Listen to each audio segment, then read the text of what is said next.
बोल जयकारा बोल मेरे श्री गुरु महाराज की जय।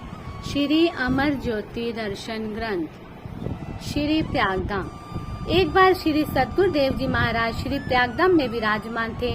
आपकी सेहत कुछ सुकोमल थी। संगते श्री चरणों में आकर माथा टेक कर श्री दर्शनों का सौभाग्य पाकर निहाल हो रही थी। आप सब पर शुभ आशीर्वाद की वर्षा तो कर रहे थे, किंतु किसी से प्रवचन नहीं फरमा रहे थे। तभी एक प्रेमी श्री चरणों में आया और उसने जब माथा टेक कर सिर उठाया तो आपने उससे उसका नाम पूछते हुए उसका हाल चाल पूछा और प्रेम भरी दृष्टि से निहारते हुए शुभ आशीष भी प्रदान की। समीप खड़े सेवादार ये देखकर हैरान रह गए कि इतनी संगत ने माथा टेका, परंतु महाप्रभु जी ने किसी पर वचनामृत वृष्टि नहीं की। पूरा समय मौन ही रहे, फिर इस भगत पर ही इतनी विशेष कृपा क्यों हुई। उन्होंने ये जानने के लिए उस भगत जी को बुलाया और कहने लगे कि आज समस्त संगत में से केवल आपसे ही श्री वचन हुए हैं, इसका क्या कारण है। भगत जी कहने लगे, मैं 1 वर्ष पूर्व श्री दर्शन करने हेतु श्री दरबार में आया था। उस समय मैंने श्री चरणों में विनय की कि श्री गुरु महाराज जी मुझे कोई वचन फरमाए। श्री प्रभु जी ने फरमाया, हम जो वचन करेंगे क्या तुम उनका पालन करोगे। मैंने पुनः विनय की कि अवश्य आप मुझे ऐसी शक्ति प्रदान करना ताकि मैं निर्विघ्न आपके वचनों की पालना कर सकूं। आपने फरमाया, हमारी ये आज्ञा है कि आज से तुम 2 घंटे भजन और दोनों समय श्री आरती पूजा के नियम को पूरी दृढ़ता से करना। भगत जी कहने लगे कि उस दिन से लेकर आज तक चाहे मैं घर में रहा या सफर में, चाहे किसी भी परिस्थिति से गुजरा, परंतु ना तो मैंने भजन छोड़ा और ना ही श्री आरती पूजा। मैं श्री प्रभु जी के वचनों पर दृढ़ रहा। शायद ये उसी का ही फल है जो श्री गुरु महाराज जी ने मुझे बुलाकर वचन किए और अपना स्नेहिल आशीर्वाद प्रदान किया। आपकी बात सुनकर सबके हृदय में नित्य नियम से नियम पालना करने की प्रेरणा जागृत हुई। श्री सतगुरु देव जी महाराज से प्रतिदिन भक्ति की महिमा सुनकर एक भगत ने विनय की कि प्रभु, विज्ञान जो कहता है वह सिद्ध करके दिखाता है। क्या इस भक्ति से जिसमें आनंद और खुशी भरी है परमात्मा को पाया जा सकता है, इसे सिद्ध किया जा सकता है। आपने फरमाया, विज्ञान ब्रह्म जगत से संबंधित है, इसलिए इसकी प्रयोगशालाएं भी बाहर है। विज्ञान से संबंधित हर पहलू को बाहरी तौर पर सिद्ध किया जाता है। भक्ति और रूहानियत आंतरिक चीजें हैं, इन्हें सिद्ध करने के लिए अंतर के ज्ञान की जरूरत है। जीव अपने सतगुरु से किस प्रकार अंतरिक तौर से जुड़ा होता है, उसके लिए ब्रह्म प्रमाण देने की आवश्यकता नहीं। जिस प्रकार एक भूला भटका बच्चा अपने पिता को देखकर प्रसन्न हो उठता है, ऐसे ही गुरुमुख जन सतगुरु के दर्शन करके उस प्रसन्नता को अपने हृदय में अनुभव करते हैं। गुरुमुखों को जब भी सतगुरु महिमा श्रवण करने का सुअवसर मिलता है, आशीर्वाद सुनने को मिलता है, तो वे गदगद हो उठते हैं। उनके हृदय में आनंद के झरने बहने लगते हैं। जब कभी उन्हें महापुरुषों की समीपता का सौभाग्य मिलता है तो उनके रोम रोम में आनंद का सागर लहरें लेने लगता है। इस प्रसन्नता को शब्दों में वर्णन नहीं किया जा सकता। ये तो गूंगे की मिठास है जिसे केवल अनुभव किया जा सकता है। ये सब अंदर की प्रयोगशाला में घटित होने वाली घटनाएं हैं, जिन्हें अंदर से अनुभव करके ही प्रमाणित किया जा सकता है और परमात्मा की साक्षात अनुभूति की जा सकती है। महाप्रभु जी के वचन है कि यदि सतगुरु में मूर्त का भाव रखोगे तो साक्षात में भी तुम्हें मूर्ति ही दृष्टि गोचर होगी। यदि उनमें साक्षात का भाव रखोगे तो मूर्ति में भी तुम उनके साक्षात स्वरूप के दर्शन पाओगे। जितना सतगुरु का ध्यान करोगे, उन्हें अपने अंतर में बसाओगे, उतने ही उनके समस्त गुण तुम्हारे अंदर समाहित होते चले जाएंगे। श्री वचनों के गूढ़ रहस्य को जानकर वह भगत नतमस्तक हो गया। श्री प्रयागधाम ट्रस्ट धर्मार्थ चिकित्सालय पूरन धाम। परमार्थ के सूत्रधार, प्रेम के अवतार श्री तृतीय पातशाही जी महाराज ने श्री प्रयागधाम आश्रम को श्री अनंतपुर का प्रमुख स्थान बनाने के लिए चक पूरनधाम के कुछ स्थान पर अस्पताल बनाने का संकेत किया था। ये कीर्तिमान स्तंभ मानवता की निष्काम सेवा का प्रतीक होता है। श्री श्री 108 श्री सतगुरु दाता दयाल जी श्री पंचम पातशाही जी महाराज ने श्री वचनों को पूर्ण करने के लिए यहाँ पर कृपा फरमाई।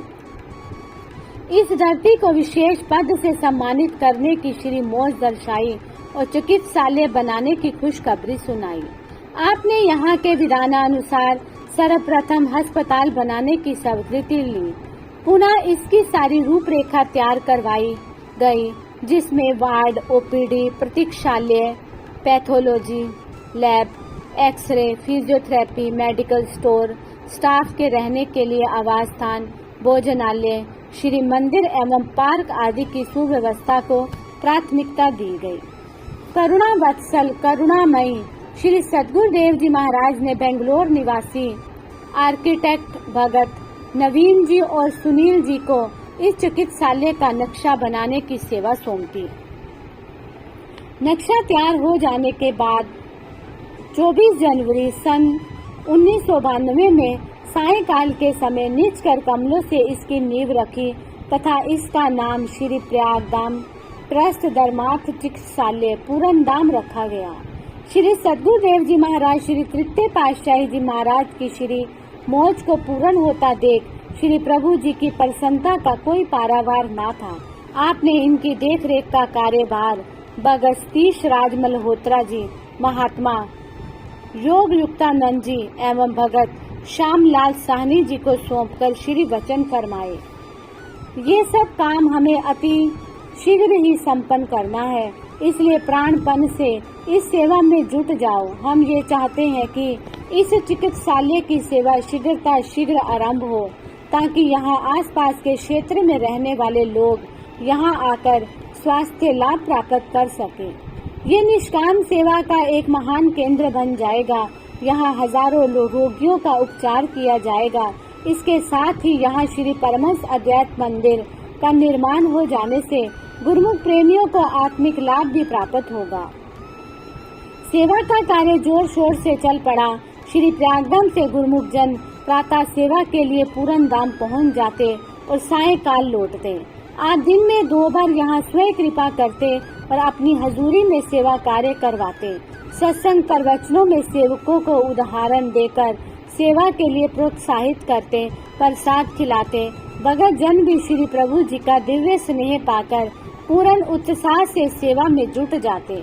इसी बीच आपने महात्मा आत्म प्रेमानंद जी को, जो दिल्ली में सत्संग का कार्य करते थे, यहाँ सेवा के लिए बुलाया और फरमाया कि यहाँ जितनी भी बिल्डिंग बन रही है, एक एक करके सबका कार्य समाप्त करके उनकी चाबी हमें सौंपते जाओ, ताकि पता चले कितना काम पूर्ण हो गया है और कितना शेष है।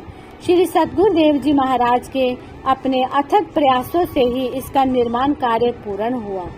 पुनः हर विभाग में उससे संबंधित मशीनें लगाई गई और प्रत्येक आवश्यकता पूर्ति की ओर ध्यान दिया गया।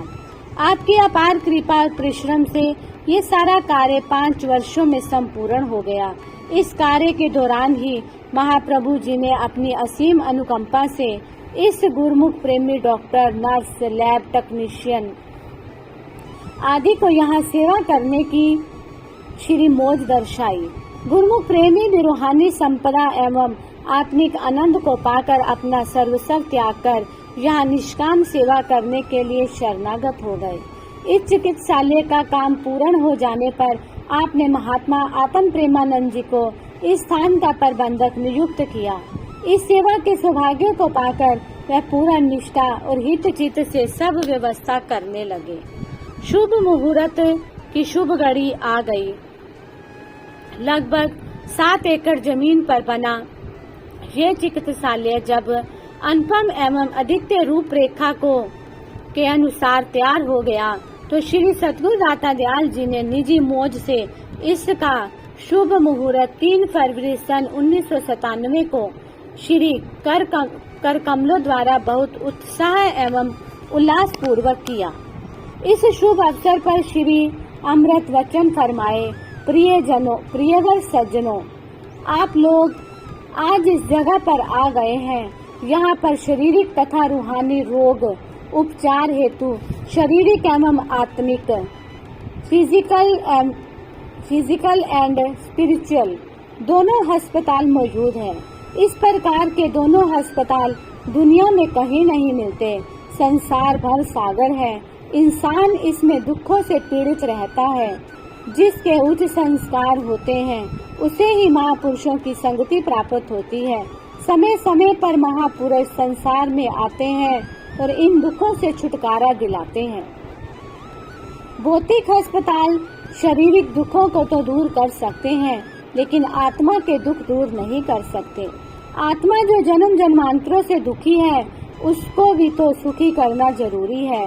हर तरह से आत्मा सुख रूप हो जाए और संसार में मनुष्य के आने का मकसद भी पूरा हो जाए कुदरत की तरफ से। इसीलिए ही समय समय पर महापुरुषों का अवतार होता है। परमार्थ पथ के प्रवर्तक श्री परमहंस दयाल जी ने श्री परमहंस अद्वैत मत की स्थापना की। इस आश्रम में श्री परमहंस अद्वैत मंदिर की स्थापना हुई ताकि गुरुमुख जन अपनी आत्मा का कल्याण कर सके और जीवन के लक्ष्य को प्राप्त कर सके। आज श्री त्यागधाम ट्रस्ट धर्मार्थ चिकित्सालय पूरन धाम का उद्घाटन भी हो गया है। उससे शारीरिक दुख दूर होंगे। शरीर निरोग होने से आत्म कल्याण का कार्य भली भांति हो सकेगा और आत्मा प्रफुल्लित होगी। अतः दोनों प्रकार से जीवन को सुख रूप बनाकर प्रेमी जिज्ञासु अपने लक्ष्य को पाने में समर्थ होंगे। ये चिकित्सालय अभी आधुनिक सुख सुविधाओं एवं उपकरणों से सुसज्जित हो, सुयोग्य डॉक्टरों के निरीक्षण में जन साधारण को स्वास्थ्य लाभ प्रदान कर उन्हें शारीरिक व आत्मिक सुख प्रदान करने की दिशा में अपनी विशेष एवं महत्वपूर्ण सेवाएं उपलब्ध कराने में तत्पर है। बड़े बड़े विश्व विख्यात डॉक्टर भी यहाँ अपनी सेवाओं का योगदान देकर अपने भाग्य मना रहे हैं। श्री सद्गुरुदेव जी महाराज जी समय समय पर यहाँ आकर कृपा फरमाते और सभी को अपने पावन श्री दर्शनों और प्रवचनों से निहाल करते। एक बार आप यहाँ पधारे तो मौजवश अस्पताल बिल्डिंग की ओर कृपा की। मुख्य द्वार से प्रवेश करते ही आपकी दृष्टि एक बोर्ड पर पड़ी जिस पर लिखा था we dress, we heal, we treat, we care. आपने यहाँ रुककर बड़े गौर से उसे पढ़ा और अस्पताल स्टाफ को फरमाया कि आप चोट लगे स्थान पर केवल पट्टी करते हैं, लेकिन घाव को ठीक करने का काम कुदरत परम सत्ता करती है। इसी प्रकार आप रोगी व्यक्ति का उपचार अवश्य करते हैं, किंतु उसे रोग मुक्त करना आपका काम नहीं। उसे स्वस्थ व निरोग करना का कार्य वह परम सत्ता अर्थात परमात्मा करते हैं। इसलिए इसे इस प्रकार लिखो, we dress, he heals, we treat, he cures. महापुरुषों के हर वचन में गहरा भेद होता है। श्री वचनों को श्रवण कर सभी ने श्री चरणों में नतमस्तक हो क्षमा मांगी और उस बोर्ड में तुरंत ही सुधार कर दिया। आपकी करुणा, दया और सभी गुरुमुख प्रेमियों के प्रति वात्सल्य भाव को जीवा द्वारा व्यक्त नहीं किया जा सकता। आप जब भी इस चिकित्सालय में कृपा करते तो उपचार अर्थ भर्ती हुए सभी गुरुमुखों को समीप बुलाकर उनका हाल चाल पूछते। आपकी समीपता और आशीर्वाद को पाकर उनकी आत्मा प्रफुल्लित हो उठती और तन भी अति शीघ्र ही स्वस्थ हो जाता। वे आपका आभार प्रकट करते हुए पुनः हित चित्त से सेवा में संलग्न हो जाते।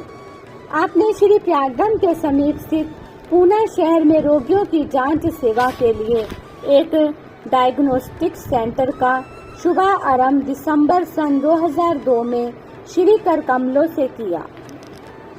इसका नाम Shri Anantapur trust charitable diagnostic centre रखा गया। इस शुभ अवसर पर आपने ये श्री वचन फरमाए कि अनंतपुर ट्रस्ट निष्काम सेवा भक्ति का ट्रस्ट है, जिसका ध्येय है निष्काम सेवा करना। इसी उद्देश्य से ये डायग्नोस्टिक सेंटर बनाया गया है ताकि आम जनता इससे लाभान्वित हो। तत्पश्चात सतगुरु महिमा के भजन गाए गए एवं प्रसाद बांटा गया। मानवता की सेवा के इसी उद्देश्य को मद्देनजर रखते हुए आपने जनवरी सन 2005 को पूना में ही एक मेडिकल सेंटर का मुहूर्त करके इसका नाम Shri Anantapur trust charitable medical centre फरमाया। यहाँ रोगी व्यक्ति अपना उपचार करवाकर स्वास्थ्य लाभ प्राप्त कर रहे हैं। आपने रेखांकित जमीन पर श्री प्रयागधाम ट्रस्ट धर्मार्थ चिकित्सालय बनवाकर पूरनधाम में शेष जमीन पर चक्र के अनुरूप कमरे व लंगर आदि बनाने का आदेश दिया। थोड़ी सी जमीन पर खेती का काम किया जाता है। इस चक्र की देखभाल करने के लिए 2 भक्तों को नियुक्त किया। आप जब भी चिकित्सालय में पधारते तो इस स्थान के भी सौभाग्य जगाते। इससे पहले कई बार गुरुमुख सेवकों को संग ले जाते, बगीचे में से घास फूस निकलवाते, कंटीली झाड़ियां दूर करवाते और फरमाते कि इसी प्रकार ही भक्ति के मार्ग में माया कांटों का जाल बिछाती है, अर्थात संस्कारिक झिलमिल की ओर आकर्षित करती है। गुरुमुखों को गुरु वचनों पर चलते हुए उन मलिन ख्यालों को दूर रखना है। इससे गुरु भक्ति की राह सरल बन जाएगी। पुनः फरमाया कि सदा अपने लक्ष्य पर ध्यान रखो, निर्विघ्न जीवन यात्रा को पूर्ण कर उज्जवल मुख दरगाह में सम्मान पाओ। महापुरुषों की कृपा दृष्टि से कोरे गांव पूरनधाम के नाम से विख्यात होकर पूरन बन गया। बोलो जयकारा बोल मेरे श्री गुरु महाराज की जय।